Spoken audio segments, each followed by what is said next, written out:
In late 2019, there were a lot of things to be excited about. The ever-delayed Black Widow movie, the turn of the decade, and what looked to be a prosperous year for humanity. Funny how that turned out. But one thing that a lot of people were expecting was a series known as Songs of War, which would be released by the studio Squared Media, who were named Black Plasma Studios at the time. This was huge. After years of teasers, hints, and a whole series, Animation Life, created mainly to test Songs of War weapons and assets, the first official trailer for Songs of War dropped on the 4th of August 2019, causing a huge amount of chatter to come up in the community. One trailer later, and the hype was there to an almost unprecedented level. However, this meant that the bar for Songs of War's quality had been set impressively high, and Episode 1 had a lot of work to do if it was going to get itself to that quality.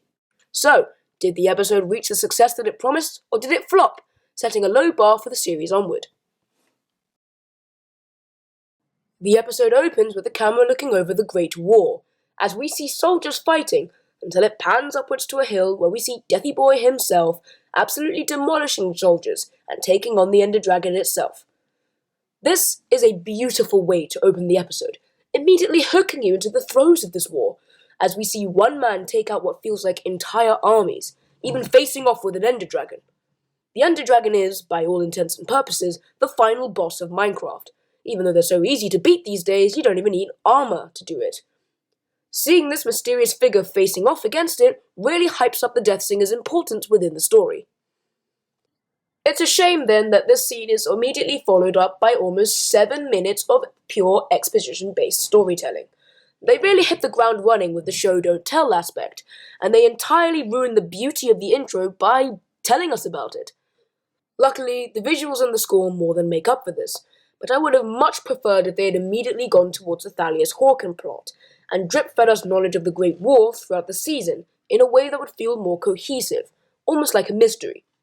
We could then have Gallius filling in the gaps at the end so we have enough to understand the final battle. I do believe that it was a massive missed opportunity that would have turned the series into a narrative masterpiece. After the prologue, we get a scene with 2 new characters, Thalius and Hawken, inside the Walls of Time, where it's revealed that Thalius was the one narrating the opening, and he was reading off these walls. I really do enjoy this concept. It grounds the exposition in a way that feels a little bit more believable than a character just recalling this from their memory. I even like the little meta-joke that Hawken slept through what to us was a gripping tale, because, even with Carl's voice, listening to someone recount some stuff on a wall would get boring eventually, especially if you've heard it many times before. Hawken's character is an interesting one. His lines are written with a sort of sophisticated language, almost carrying a sort of intelligence behind them, even if he is portrayed as a bit of an idiot. Fear not, Thalius, for I am prepared to fight. Wait, somewhere around here I have a weapon, unless I lost it. Here it is! I do enjoy his enthusiasm towards the fight at Mount Belgrin, as he's never really fought in a war as Thalius has. You can hear it in Thalius' voice that he doesn't really want to bring Hawken with him. Not just because he's a little tiring, but because he doesn't want to see him ravaged by war like he's become. It's also a nice fake-out with Thalius playing the mentor role and Hawken playing the mentee. We almost expect Thalius to die at Mount Belgrin, setting up Hawken for an arc that we'd follow across the series. The writers try their best to make him quirky and likable, which makes a character with less than 10 minutes of screen time's death feel very weighty, despite us barely knowing him. What follows is a montage with some of the best cinematography and visual effects I've seen out of a Minecraft animation in a long time. You can feel the effort put into every frame of the episode, and it's all set to Heart of Ardonia, one of my favourite After Infinity pieces. Set to the track, it really helps to expand the world of Songs of War, once again showing us the expansive lands and beautiful terrain instead of telling us about it, allowing the viewer to draw their own conclusions about the world, keeping the mystery alive.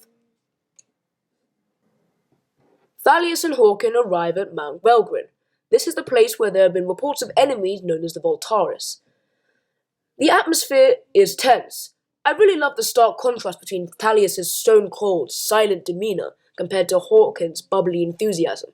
It makes everything feel weird, and along with the score creates a feeling of tension before we even know what we're meant to be tense about. Like we're being watched. We know there's going to be a conflict here, because there really hasn't been one in the episode. I like how the writers and director don't really try and play with our expectations with a proper twist, instead keeping the atmosphere tense the whole time, letting us, but not the characters, know that they're being watched.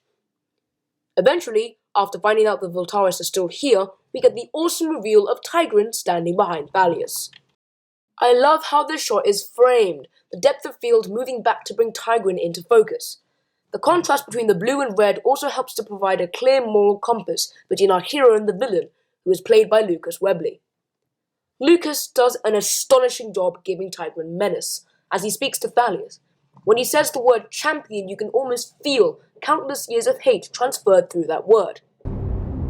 So allow me to introduce myself. My name is Tigran Voltaris. While we never get an answer to this tantalizing plot thread in Season 1, it's still something that dangles right in front of us, adding greater depth to Tigran.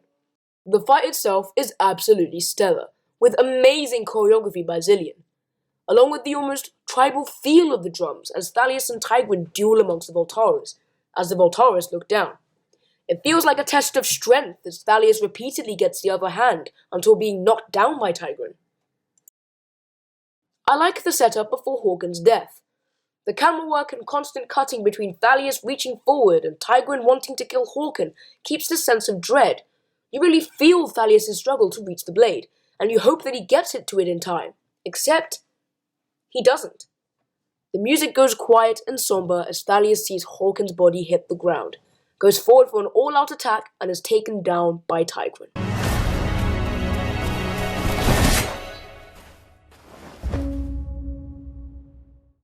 I really adore the fact that Thalius, our now main protagonist, has to run from this one.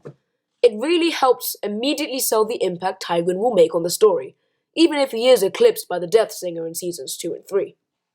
His pure evil stance, hinted with a bit of sympathetic backstory, really makes you intrigued in the villain, and simultaneously disgusted at him.